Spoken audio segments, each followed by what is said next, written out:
எனக்கு நல்ல சரீர சுகத்தை கொடுத்தார். என்னுடைய மொத்தத்தை நாம் மகிமைப்படுவதாக, தொடர்ந்து எனக்காக குடும்பத்திற்காக, நம்முடைய ஐயாவுக்காக குடும்பத்துக்காக, பிள்ளைகளுக்காக, உங்களுடைய மிஷனரி ஐயாவுக்காக குடும்பத்துக்காக, பிள்ளைகளுக்காக ஒவ்வொரு நாளும் வெடிக்க உங்களை அன்போடு கூட கேட்டுக்கொள்கிறேன். ஆண்டவர் நாமே இந்த சாட்சி ஆசிரியப்பாக பசுத்தாவுக்கு மகிமைப்படுவதாக.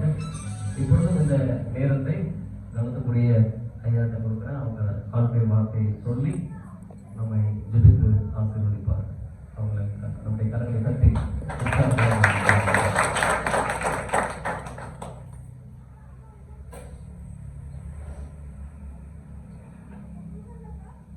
ஆண்டவராகிய இயேசு கிறிஸ்துவின் நாமத்தினாலே உங்கள் யாவரையும் அன்போடு கூட வாழ்த்துகிறேன். உங்களுக்கு கிருபையும் தேவ சமாதானமும் உண்டாவதாக. ஆமென். அல்லேலூயா. கர்த்தர் மகா பெரியவர். ஆமென். அதிசயங்களை காண பண்ணுகிறவர், அற்புதம் செய்கிறவர். ஆமென். இந்த வேளையிலும் நம்முடைய போதகர் ஐயா சாமுவேல் அபிராஜ் ஐயாவுக்காக ஆண்டவரை ஸ்தோத்திரிக்கிறேன். நாங்கள் இருவரும் கடாட்சிபுரம் சேகரத்தில் இணைந்து என்ன செய்தோம், பணியாற்றினோம். அவர்கள் மற்றவர்கள் மீது, குறிப்பாக ஏழைகள் மீது மிகுந்த கரிசனை உள்ள ஒரு ஐயா. அவர் ரொம்ப நல்லவர்கள். அவர்களுடைய அம்மா, மனைவி, பிள்ளைகள் கர்த்தருக்குள்ளே பலமாய் செய்கிறார்கள், காணப்படுகிறார்கள்.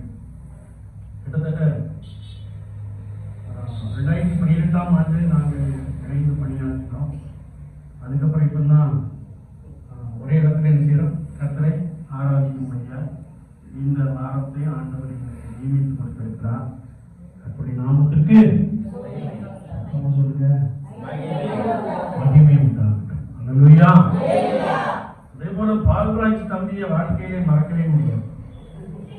அவங்க சொந்த வருஷம் 1999-2000 சரியான வருஷம். அப்போ எங்களுக்கு மாசத்துக்கு ஒரு முறை பாஸ்டிங் பிரேயர் நடக்கும். கோவிந்தாபுரம் சபையிலே அவர்கள் கர்த்தருடைய வார்த்தையை கொடுத்தாங்க. மறக்காம இருக்கு. உங்களுக்கு போன முறை என்ன பிரசங்கம் பண்ணாங்க, நம்ம மறந்து போச்சு இல்லையா? ஆனா எனக்கு மறக்காம இருக்கு. தம்பி என்ன பிரசங்கம் பண்ணாங்க அப்படின்னா, வரமண்டலத்திலே சித்தம் செய்யப்படுகிறது போல பூமியிலேயும் செய்யப்படுவதாக இன்னொரு பிரசங்கம் பண்ணாங்க. மறக்க முடியாது. நல்ல பிரசங்கம், சிறப்பான பிரசங்கம். தம்பிக்காக, சகோதரிக்காக, மகன் மருமகளுக்காக ஆண்டவரை ஸ்தோத்திரிக்கிறேன். ரொம்ப உற்சாகமான ஒரு தேவ மனிதர், ரொம்ப உற்சாகமான ஒரு தேவ மனிதர். ஆண்டவர் அவர்களை என்ன செய்கிறார், நடத்துகிறார். பரிசுத்த ஆண்டவர் அவர்களோடு கொடுத்து உங்களை என்ன செய்கிறார், நடத்துகிறார். குடும்பத்துக்காக ஆண்டவரை ஸ்தோத்திரிக்கிறேன். கர்த்தர் அவர்கள் என்ன செய்தோம், பலப்படுத்தணும்.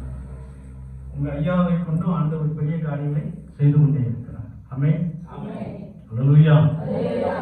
குறிப்பாக இந்த பகுதியிலே நான் இப்போ பார்க்கிற இந்த ஆராதனை முறமன்னு ஒண்ணு வச்சுறாங்க. அவங்க தம்பி கூட அந்த புஸ்தகம் ஒன்று இனிய திருச்சபை ஆராதனை வரும். ரொம்ப சிறப்பு, ரொம்ப சிறப்பு. ஐயாலாம் ரொம்ப ட்ரெஸ் பண்ணியிருப்பாங்கன்னு நினைக்கிறேன். நாங்கெல்லாம் அப்போ ஒரு 10 பாட்டு 15 பாட்டை பாடி நேரம் செய்தியை முடிச்சுட்டு ஓடிக்கிட்டே இருக்கும். இங்கேதான் இந்த பகுதிகள் இல்லையா? ஆனா இப்போ உங்களுக்கு சிறப்பான ஆராதனை மரபு கையில் நினைச்சது இருக்கிறது. தப்பி அழகா ட்ரம்ஸ் வாசிக்கிறாங்க இல்லையா? அது ஒரு பெரிய கிருமை.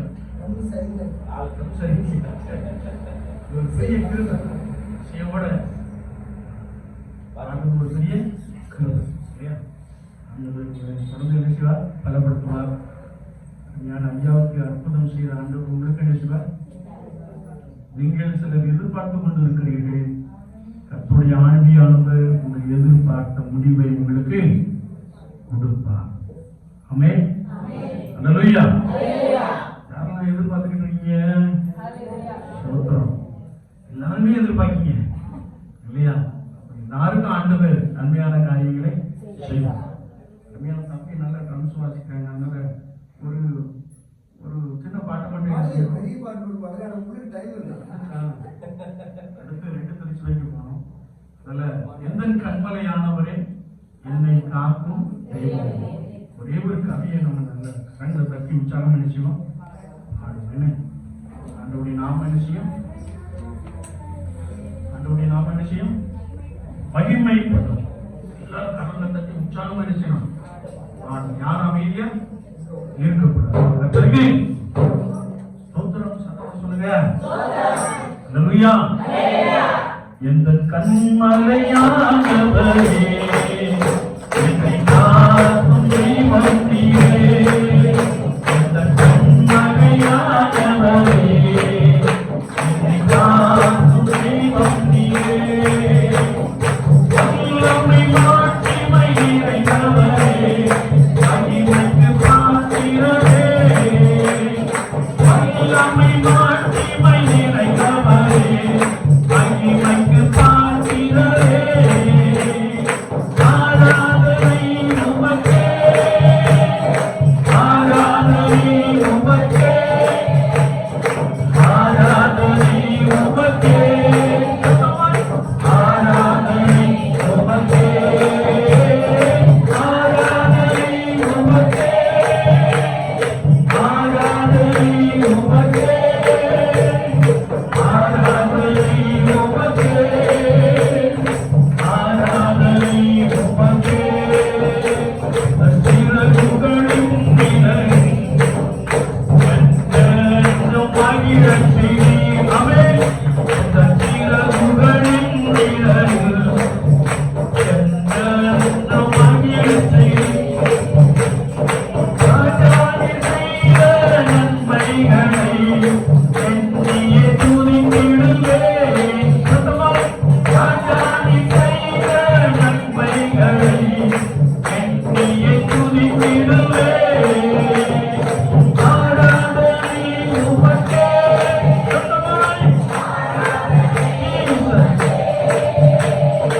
ஆராதனை உமக்கே, ஆராதனை உமக்கே. அல்லேலூயா. ஆராதனை உமக்கே, ஆராதனை உமக்கே, ஆராதனை உமக்கே, ஆராதனை உமக்கே. அல்லேலூயா. அல்லேலூயா. அல்லேலூயா. ஆடுகின்ற பொழுது தேவ பிரசன்னம் நம்மை நிரப்புகிறது. துதிகளுக்குள் வாசம் பண்ணுகிற தேவரே பரிசுத்த பரிசுத்த பரிசுத்த என்று வேதம் சொல்லுகிறது. ஆமென். அல்லேலூயா. வேற செய்திக்காக கடந்து சொல்வோம். வாசிக்கின்ற பகுதியிலே ஏனெனில் அவர் தமது ஜனங்களின் பாவத்தை நீக்கி ரட்சிக்கிறவர். அல்லேலூயா. யாரு? இயேசுப்பா. இல்லையா? நம்முடைய பாவத்தை எல்லாம் மன்னித்தபடினால்தான் நாம இயேசுவை சொந்த ரட்சகராக ஏற்றுக்கொண்டு பரிசுத்த ஆலயத்திலே மகா பரிசுத்த ஸ்தலத்திலே கர்த்தருடைய நாமத்தினாலே கூடி வந்திருக்கிறோம். கரங்களை தட்டி ஆண்டவரை ஸ்தோத்திரிப்போம். அல்லேலூயா. அல்லேலூயா. அல்லேலூயா. இதை பரிசுத்த லூக்காவை ஆக்கிய நபர் சொல்லுகிறார். கிறிஸ்து என்னும் ரட்சகர். அல்லேலூயா. கிறிஸ்து என்னும் ரட்சகர் என்று அறிமுகப்படுத்துகிறார். இயேசு கிறிஸ்து உலகத்தில் உள்ள ஜனங்களின் பாவத்தை நீக்கும்படியா இந்த உலகத்திற்குள்ளே மனுஷகுமாரனாய் வந்தார். எத்தனை பேர் விசுவாசிக்கிறீங்க? அல்லேலூயா. கிறிஸ்து என்னும் ரட்சகர். நாம் வேதத்தை வாசிக்கின்ற பொழுது அவராலே அன்றி ரட்சிப்பு இல்லை என்று நாம் வசனத்திலே வாசிக்க முடியும். வானத்தின் கீழே பூமியின் மேலே இயேசு கிறிஸ்துவின் நாமமே அல்லாமல் வேறொரு நாமம் கட்டளையிடப்படவில்லை. கரங்களை தட்டி ஆண்டவரை ஸ்தோத்திரிப்போம். அல்லேலூயா. அல்லேலூயா. இயேசு கிறிஸ்து ஒருவரே இந்த உலகத்திலே மனுஷகுமாரனாய் வந்து உலகத்தின் ஜனங்களின் பாவங்களை நீக்கி ரட்சிக்கிறவர். ஆமென். ஒரு கேள்வி கேட்கலாமா? நம்ம தான் ரட்சிக்கப்பட்டிருக்கிறோம்.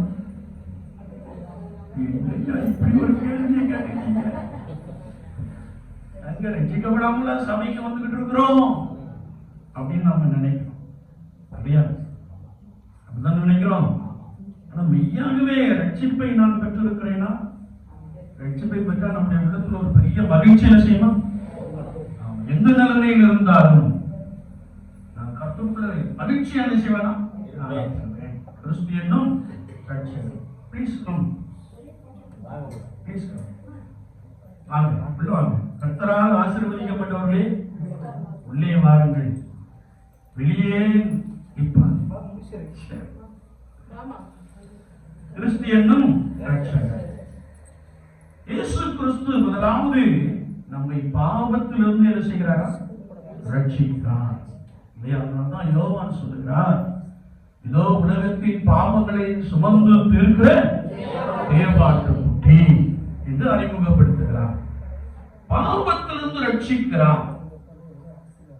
உலகத்தை நாம் உற்று பார்க்கின்ற பொழுது பாவமும் அக்கிரமமும் பெருகிக் கொண்டே இருக்கிறது. உங்க பார்த்தீங்கன்னா திருவண்ணாமலை இருக்கிறது இல்லையா? ஒரு பெரிய இழப்பு. எந்த சகோதரனாலும் எந்த சகோதரியா இருந்தாலும் எல்லாரும் நம்முடையவர்கள், நாம் அவர்களை நேசிக்கிறோம். ஆனா மிகப்பெரிய ஒரு இழப்பு இல்லையா?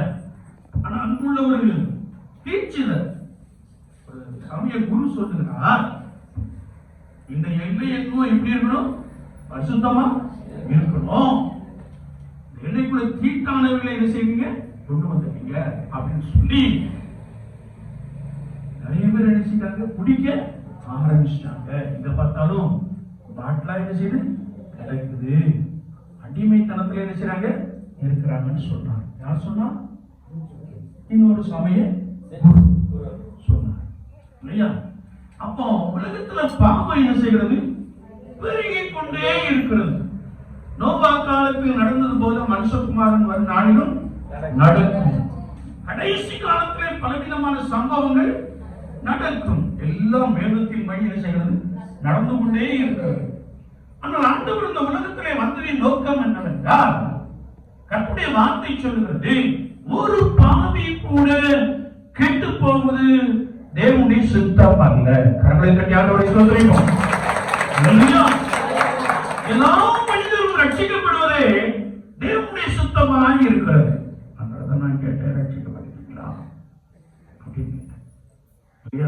எல்லா மனிதரும், not only Jews, யூதர்கள் மாத்திரமல்ல, உலகத்தில் உள்ள எல்லா ஜனங்களும், கிறிஸ்தவர்கள் மாத்திரமல்ல, விசுவாசி மாத்திரமல்ல, என்னோடு கூட வாழ்ந்து கொண்டிருக்கிற எல்லா ஜனங்களும் ரட்சிக்கப்படுவது இயேசு கிறிஸ்துவின் விருப்பம். ஆமென். அல்லேலூயா. எனவே உலகத்தின் ஜனங்களின் பாவங்களை நீக்கும்படியாய் தேவகுமாரன் இயேசு பாலனாக உலகத்திற்குள்ளே வந்தார். அல்லேலூயா. அல்லேலூயா. இதெல்லாம் பாவங்கள் நீங்க உலகத்தாரும் சொல்லிக்கிட்டே இருக்கிறாங்க. அதனாலதான் இதெல்லாம் என்ன செஞ்சிச்சு? நடந்து விட்டது. ஓப்பன் ஸ்டேட்மெண்டா கொடுத்தாரு. நம்ம கொஞ்சம் சொல்றதுக்கு யோசிச்சு, சபையில ஒருத்தர் துன்மார்க்கத்துக்கு அடிமைத்தனம் தான் இருக்காருன்னு வச்சுக்கோங்க. நீங்களும் நல்லா ஆமென். நீங்களா ஒருத்தர் இருக்கான்னு வச்சுக்கோங்க. போதகரு தப்பா நீ இந்த பாவம் செய்யற விட்டுட்டு ஒழுங்காருன்னு சொல்லுவாரா? பயப்படுவார். பயப்படுவார். சிலர் சொல்லிடுவாங்க, அதனால அவங்களுக்கு நிந்தை வரும், அவமானம் வரும். அவன் பாவத்தை மறைக்கிறதுக்காக போதகரை உருட்டி கூட என்ன செஞ்சுவான்? எடுத்துப்பான். சிலர் சொல்லுவாங்க இல்லையா? ஆனா இயேசு கிறிஸ்து உலகத்தின் ஜனங்களின் பாவத்தை நீக்குவதற்காக இந்த உலகத்திலே வந்தார். வேதம் சொல்லுகிறது, எல்லா மனுஷரும் பாவம் செய்து தேவ மகிமை அற்றவர்களாகி என்று வசனம் சொல்லுகிறது. எல்லாரும் பாவம் செய்து கெட்டு போனார்கள், நீங்களாம் ரட்சிக்கப்பட்டு இருக்கிறீர்கள். ஆமென். எல்லாரும் ரட்சிக்கப்பட்டிருக்கிறோம், அப்படிதானே? ஆனா சிலதுல அங்கீகாரமா சில காரியங்கள் இருக்கு இல்லையா? அதெல்லாம் என்ன செஞ்சிடணும்? விட்டுறணும். அதெல்லாம் என்ன செஞ்சிடணும்? விட்டுறணும். சரி, அவர் உலகத்தின் பாவத்தை சுமந்து தீர்க்கிற ரட்சகராக இந்த உலகத்துக்குள்ளே வெளிப்பட்டார். இரண்டாவதாக, அடிமைத்தனத்திலே கிடக்கிற ஜனங்களுக்காக இயேசு கிறிஸ்து இந்த உலகத்தில் வந்தார் இல்லையா? இஸ்ரவேல் ஜனங்கள் எகிப்தின் அடிமைத்தனத்திலே என்ன செய்தார்கள்? கிடந்தார்கள். அவங்க எல்லாம் என்ன செய்யறாங்களோ அதெல்லாம் என்ன செஞ்சாங்க? செய்தார்கள். ஆண்டவர் அவர்களை பிரித்தெடுத்து கானான் தேசத்தை நோக்கி நடக்கும்படியாய் உதவி செய்தார். அல்லேலூயா. அவர்கள் பிரித்தெடுக்கப்பட்ட அனுபவத்தில் நான் ஒருவேளை பாவத்தின் அடிமைத்தனம், இன்னும் பலவிதமான செயல்பாடுகளின் அடிமைத்தனம், குறிப்பாக இஸ்ரவேல் ஜனங்கள் உபத்திரவத்தில் அவங்க கட்டப்பட்டவர்களாக என்ன செய்தார்கள்? காணப்பட்டார்கள். கொடுமையான வேலை வாங்கினார்கள் என்று வசனம் சொல்லுகிறார். பார்வோன் கடினமான வேலையை வாங்கினான் என்று வசனம் சொல்லுகிறார். அவர்கள் அதிலிருந்து நசுக்கப்பட்ட ஜனங்களை அதிலிருந்து வெளியே கொண்டு வருவதற்காக ஆண்டவர் இந்த உலகத்தில் என்ன செய்தார்? வெளிப்பட்டார். அல்லேலூயா. நம்ம கூட சில அடிமைத்தனத்தில் என்ன செய்வோம்? இருக்கிறோமா? இருக்கிறோம். இப்ப வயது வரப்புனா கிடையாது. எதுக்கு அடிமையா இருக்கிறோம்? சின்ன டிவைஸ், சின்ன டிவைஸ் இல்லையா? சின்ன போன், ரொம்ப குட்டி போன் இருக்குது, பெரிய போன் இருக்குது இல்லையா? சின்ன போனுக்கு எல்லாம் என்ன செஞ்சோம்? அடிமை. இந்த போன் வர்றதுக்கு முன்னாடி நீங்க குடும்ப ஜபம், தனி ஜபம் எல்லாம் பண்ணி என்ன செஞ்சிருப்பீங்க? படுக்கைக்கு சென்றிருப்பீங்க. ஆனா அந்த போன் வந்த பிறகு நீங்க அதை கடைசி வரைக்கும் தள்ளி தள்ளி விட்டு படுக்கும் போது என்ன செய்யுங்க? படுத்துக்கிட்டே என்ன செய்யுங்க? தள்ளி தள்ளி விட்டு. எதுக்கு அடிமையாயிட்டோம்? நான் வாங்கின ஒரு பொருளுக்கு நம்ம என்ன செய்யணும்? அடிமையாயிட்டோம். இதிலிருந்து ஆண்டவர் என்ன செய்கிறாரா? நேற்று ஒரு கடைக்கு செல்லுன்னு பார்த்துக்கோங்க. அந்த பிசினஸ் மேன், அந்த வேலை செய்யற மனுஷன் வச்சிருந்த போனு, நம்ம போன் முதல்ல கண்டுபிடிச்சு பார்த்தீங்களா? அந்த போன் வச்சிருக்கான். எனக்கு கொஞ்சம் ஆச்சரியம், எனக்கு கொஞ்சம் ஆச்சரியம். ஒரு பிசினஸ் சென்டர், அவன் வேற போன் என்ன செய்யலாம்? பயன்படுத்தலாம். ஆனா வேற எதுவும் பார்க்கக்கூடாது, ஒன்லி பிசினஸ் அப்படின்னு சொல்லி பட்டன் செல் மாத்திரம் என்ன செய்யலாம்? செலவு வைத்திருக்கிறாங்க. ஏன்னா இன்னைக்கு நம்ம செல்போனை ஓபன் பண்ணாலே வேண்டாத காரியம் செஞ்சிருக்கு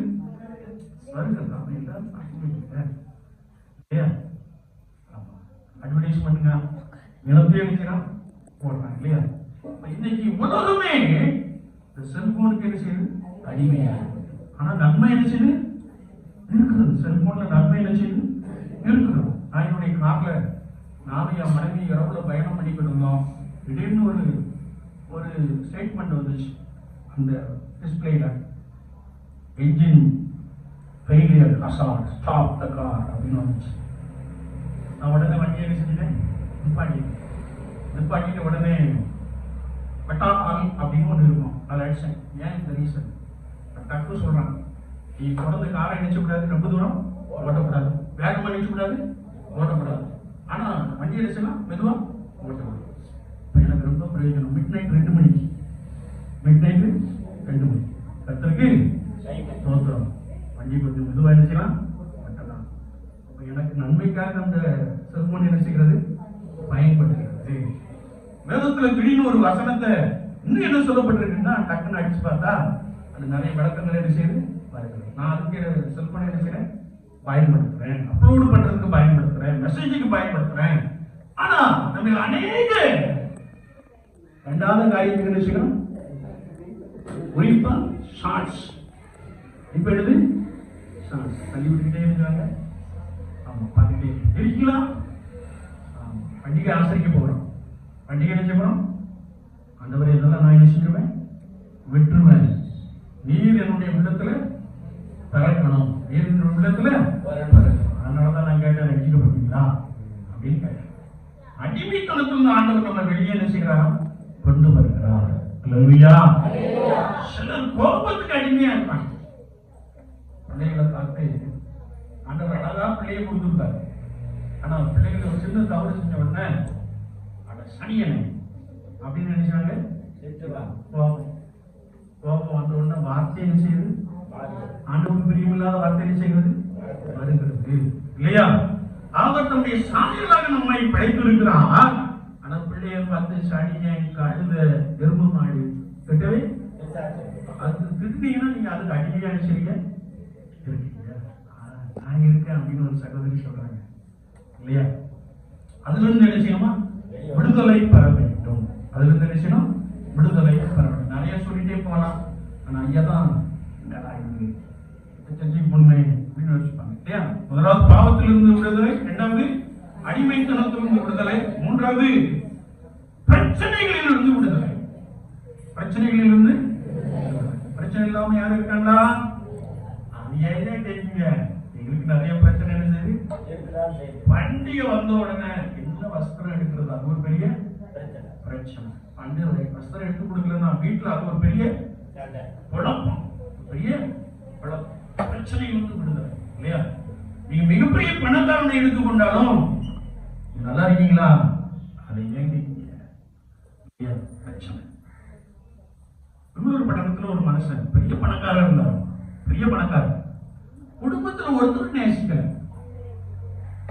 மனைவி பிள்ளைகள் யாருமே நேசிக்கல. காரை ஓட்டிட்டு வந்து தன்னுடைய வாழ்க்கையை முடித்துக் கொள்ள வேண்டும் என்று சொல்லி கார் கண்ணாடியை ஏற்றி விட்டு உள்ள உட்காந்து யோசிச்சுக்கிட்டே இருந்திருக்கிறார்.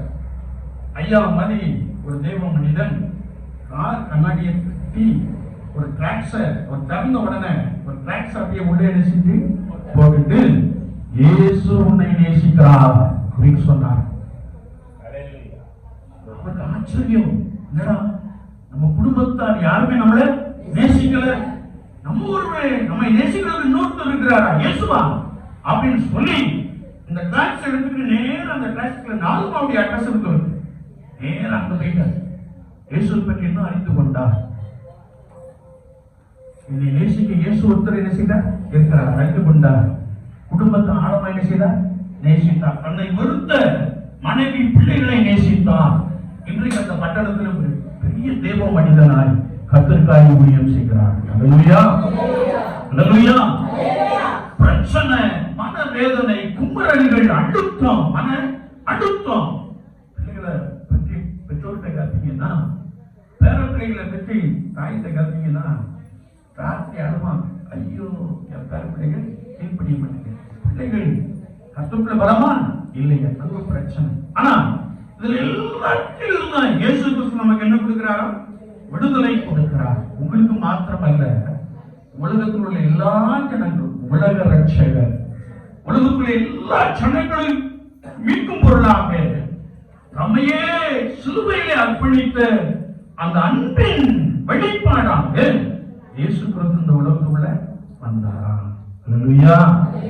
மெய்யாகவே இயேசு கிறிஸ்துவை நான் உள்ளத்திலே சொந்த ரட்சகராக ஏற்றுக்கொண்டிருப்பேன் என்றால் எப்பொழுதும் எந்த சூழ்நிலையிலும் மனரமியமாய் இருக்க கற்றுக்கொள்வோம். ஆமென். அல்லேலூயா. முதலாவது இயேசு கிறிஸ்து நம்மை பாவத்திலிருந்து விடுவிக்கிறார். இரண்டாவது அடிமைத்தனத்திலிருந்து விடுவிக்கிறார். மூன்றாவது பிரச்சனைகளிலிருந்து ரட்சிக்கிறார். நான்காவது என்னை மாத்திரமல்ல உலகம் முழுவதும் என்ன செய்கிறார்? அவர் ரட்சிக்கிறார் என்று வார்த்தை சொல்லுங்கள். நாம் கர்த்தராகிய இயேசு கிறிஸ்துவை ரட்சிப்பின் பாத்திரத்தை எடுத்துக்கொண்டு கர்த்தருடைய நாமத்தை தொழுது கொள்வோம் என்ற வசனத்தின் படியே ரட்சிப்பின் அனுபவத்தோடு கூட அந்த பிறப்பின் பண்டிகையை நாம் ஆசரிப்போம். ஆண்டவர் உங்களோடு கூட உங்களை பலமா என்ன செய்வார்? நடத்துவார். நான் எங்கேயுமே ஆசீர்வதிப்பார் சொல்றேன். நீங்க கர்த்தருக்குள்ள பலமா இருந்தா நிச்சயமா ஆசீர்வதிப்பார். உங்களை பலமா என்ன செய்வார்? நடத்துவார். உங்கள் வெளிச்சம் மற்றவருக்கு முன்பாக என்ன செய்யும்? பிரகாசிக்கும். அநேகர் இயேசு நல்லவர் என்று சொல்லி இயேசுவின் நாமத்தை புரிந்து கொள்வார். அல்லேலூயா. ஏனெனில் அவர் தமது ஜனங்களின் பாவத்தை இருந்து ரட்சிக்கிறவர். கிறிஸ்து என்னும் ரட்சகர் உங்களுக்காக பிறந்திருக்கிறார், உலகத்திற்காக பிறந்திருக்கிறார், உலகத்தில் எல்லா ஜனங்களுக்காக பிறந்திருக்கிறார். நாம் அவரை ஏற்றுக்கொள்வோம், மகிழ்ச்சியும் சமாதானத்தை பெற்றுக் கொள்வோம். கட்டங்களோடு வந்து உங்களை பலமாய் நடத்துவாராக. ஆமென். ஆமென்.